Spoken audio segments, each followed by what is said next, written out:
नमस्कार। आज हम लोग संसद के विषय में पढ़ने वाले हैं। हम सब जानते हैं कि संसदीय व्यवस्था और अध्यक्षात्मक व्यवस्था दो व्यवस्था होता है। एक होता है अध्यक्षात्मक व्यवस्था जिसमें सरकार का प्रधान और राज्य का प्रधान दोनों एक ही व्यक्ति होता है। ऐसा व्यवस्था जिसमें सरकार का प्रधान और राज्य का प्रधान दोनों एक ही व्यक्ति हो उसे अध्यक्षात्मक सरकार कहा जाता है। जैसे अमेरिका है, संयुक्त राज्य अमेरिका में क्या होता है, राष्ट्रपति होता है, वही सरकार का भी प्रधान होता है और राज्य का भी प्रधान होता है। तो वैसी व्यवस्था जिसमें सरकार का और राज्य का दोनों का हेड कौन हो, राष्ट्रपति अर्थात एक ही व्यक्ति हो, उसे अध्यक्षात्मक व्यवस्था कहा जाता है। दूसरा होता है संसदीय व्यवस्था। संसदीय व्यवस्था में क्या होता है, दो अलग अलग व्यक्ति होता है। एक नाम मात्र का हेड होता है और दूसरा वास्तविक होता है। ऐसा व्यवस्था जिसमें सरकार का प्रधान और राज्य का प्रधान दोनों अलग अलग व्यक्ति हो उसे संसदीय व्यवस्था कहा जाता है। जैसे ब्रिटेन हुआ, भारत हुआ, यहाँ सब क्या है, संसदीय व्यवस्था है। भारत में क्या है, राष्ट्रपति। राष्ट्रपति क्या है, राज्य का प्रधान है। राष्ट्रपति राज्य का प्रधान है और प्रधानमंत्री सरकार का प्रधान है। राष्ट्रपति राज्य का प्रधान हुआ और प्रधानमंत्री सरकार का प्रधान है। राष्ट्रपति नाम मात्र का होता है और वास्तविक जो प्रधान होता है प्रधानमंत्री और उसका मंत्री परिषद होता है। ऐसा शासन व्यवस्था जिसमें राज्य का प्रधान और सरकार का प्रधान अलग अलग व्यक्ति हो। राज्य का प्रधान राष्ट्रपति, सरकार का प्रधान प्रधानमंत्री। राष्ट्रपति नाम मात्र का होता है शासक और वास्तविक शासक प्रधानमंत्री होता है। तो भारत में संसदीय व्यवस्था अपनाया गया है। अब उसी संसदीय व्यवस्था के अधीन जो उसका होता है संसद। संसद किससे मिलकर बनता है, लोकसभा, राज्यसभा और राष्ट्रपति। परीक्षा में देता है संसद का अभिन्न अंग कौन कौन है, तो मारता क्या है, राज्यसभा और लोकसभा। इसमें क्या है, राज्यसभा, लोकसभा और राष्ट्रपति क्या है, संसद का अभिन्न अंग है। अब है क्या, राष्ट्रपति संसद का अभिन्न अंग क्यों है, क्योंकि राष्ट्रपति के हस्ताक्षर के बाद ही कोई भी अधिनियम कानून बनता है। लोकसभा राज्यसभा में पास हो गया, जब तक राष्ट्रपति उस पर हस्ताक्षर नहीं करेगा वह कानून नहीं बनेगा। तब चलते हैं, अब राज्यसभा है। राज्यसभा में अधिकतम संख्या 250 हो सकता है। राज्यसभा में अधिकतम संख्या 250 हो सकता है, अधिकतम हो गया 250।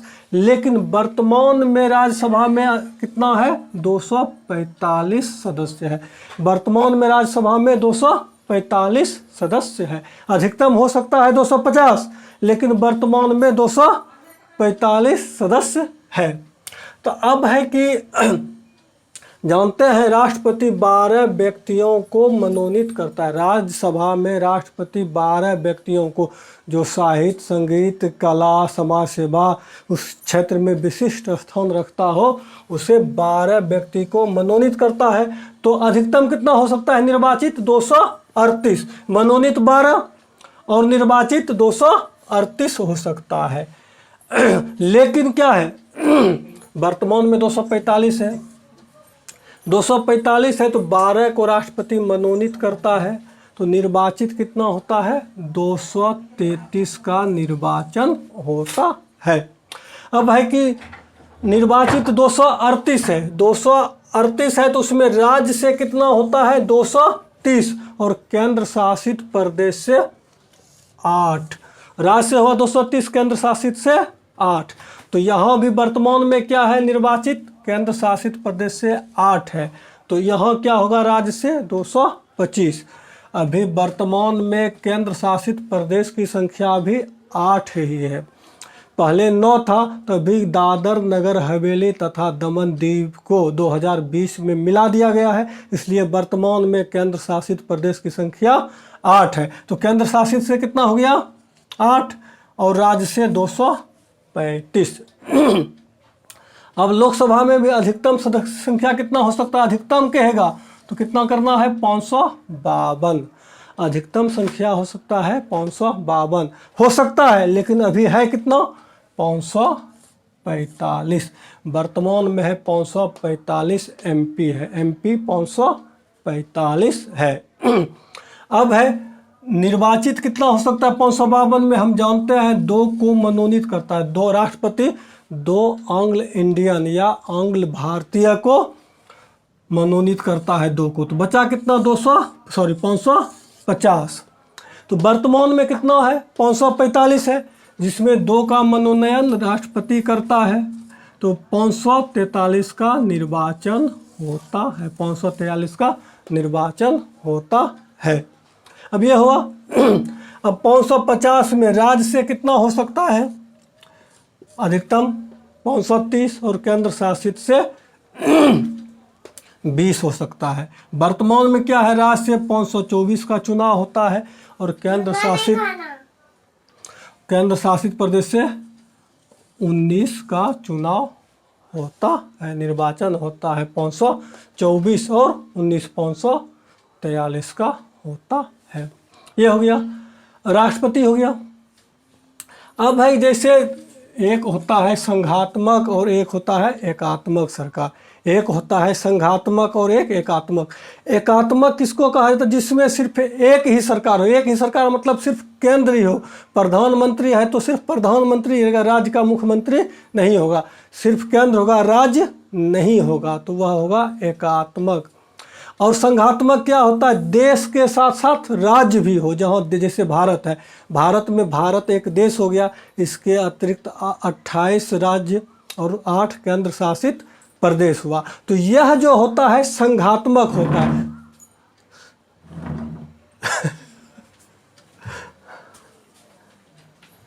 चलो बेटा, संघात्मक हो गया।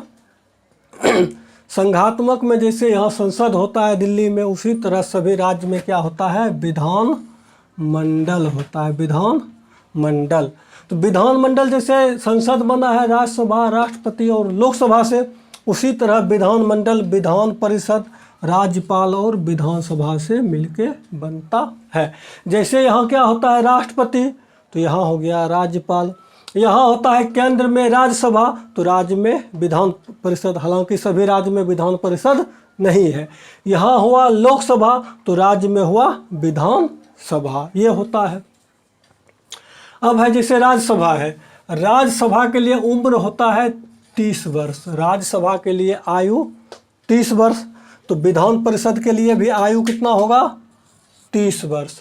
राष्ट्रपति के लिए न्यूनतम आयु कितना होना चाहिए 35 वर्ष, तो राज्यपाल के लिए भी न्यूनतम आयु 35 वर्ष। MP के लिए कितना होता है 25 वर्ष, लोकसभा के लिए 25 वर्ष, तो MLA विधानसभा के सदस्य के लिए भी 25 वर्ष होता है। ये हो गया। अब राज्यसभा का कार्यकाल होता है 6 वर्ष, कार्यकाल 6 वर्ष, तो विधान परिषद का भी कार्यकाल हो जाएगा 6 वर्ष। राष्ट्रपति का कार्यकाल 5 वर्ष, तो राज्यपाल का भी कार्यकाल 5 वर्ष होता है। हालांकि यह क्या होता है राष्ट्रपति के प्रसाद पर्यंत रहता है। यदि कार्यकाल देगा या 5 वर्ष तो 5 वर्ष मारना है, नहीं तो क्या है राष्ट्रपति के प्रसाद पर्यंत रहेगा तो राष्ट्रपति के प्रसाद पर्यंत मारेंगे। फिर क्या हुआ, लोकसभा का कार्यकाल 5 वर्ष, तो विधानसभा का कार्यकाल 5 वर्ष होता है। अब क्या है, राज्यसभा क्या है, एक अस्थाई सदस्य, राज्यसभा एक अस्थाई सदस्य, इसका प्रत्येक 1/3 सदस्य 2 वर्ष में क्या होता है, रिटायर हो जाता है। लोकसभा क्या है, अस्थाई सदस्य नहीं है, इसका विघटन किया जा सकता है। विधान परिषद भी क्या है, एक अस्थाई सदस्य है, विधानसभा अस्थाई सदस्य नहीं है, इसका विघटन होता है। ये हो गया। अब राज्यसभा को क्या अस्थाई सदस्य हुआ, ये अस्थाई। राज्यसभा का क्या हो गया, इसको उच्च सदन कहा जाता है, लोकसभा को निम्न सदन कहा जाता है। विधान परिषद को उच्च सदन, लोकसभा को निम्न सदन, विधान सभा को निम्न सदन कहा जाता है। अब इसमें कुछ ऐसा आता है जैसे कि देखिए, राष्ट्रपति क्या करता है, राज्यसभा के 12 सदस्य को मनोनीत करता है। राष्ट्रपति राज्यसभा के 12 सदस्य को मनोनीत करता है। तो ये हो गया। अब है कि 2 क्या करता है लोकसभा में, क्लियर, लोकसभा में 2 को करता है। तो संसद में कितने सदस्यों को मनोनीत करता है, संसद क्या हो, लोकसभा राज्यसभा दोनों मिला के संसद होता है। तो संसद में क्या हो, 12 + 2 अर्थात कुल 14 व्यक्तियों को संसद में राष्ट्रपति मनोनीत करता है। राष्ट्रपति 14 व्यक्तियों को मनोनीत करता है। ये हो गया। अब है कि कहता है कि प्रधानमंत्री के लिए न्यूनतम आयु कितना होना चाहिए, प्रधानमंत्री बनने के लिए न्यूनतम आयु। तो हम जानते हैं प्रधानमंत्री क्या है, या तो लोकसभा से बन सकता है या राज्यसभा से, दोनों में से किसी से भी बन सकता है। तो लोकसभा का न्यूनतम आयु कितना है, 25 वर्ष। तो प्रधानमंत्री बनने के लिए भी न्यूनतम आयु 25 वर्ष। मुख्यमंत्री बनने के लिए हम जानते हैं कि मुख्यमंत्री का भी क्या होता है, वह विधान परिषद से भी बन सकता है या विधानसभा से भी। विधानसभा का होता है 25 वर्ष, तो मुख्यमंत्री बनने के लिए भी न्यूनतम आयु 25 वर्ष होता है। तो अभी हम क्या देखें, संसद क्या हुआ, राज्यसभा राष्ट्रपति और लोकसभा मिलकर संसद बनता है। उसी तरह क्या है, विधानमंडल विधान परिषद राज्यपाल और विधानसभा मिलकर विधान मंडल बनता है। केंद्र में संसद होता है, राज्य में विधानमंडल होता है। राज्यसभा राष्ट्रपति लोकसभा, ये हो गया संसद। धन्यवाद।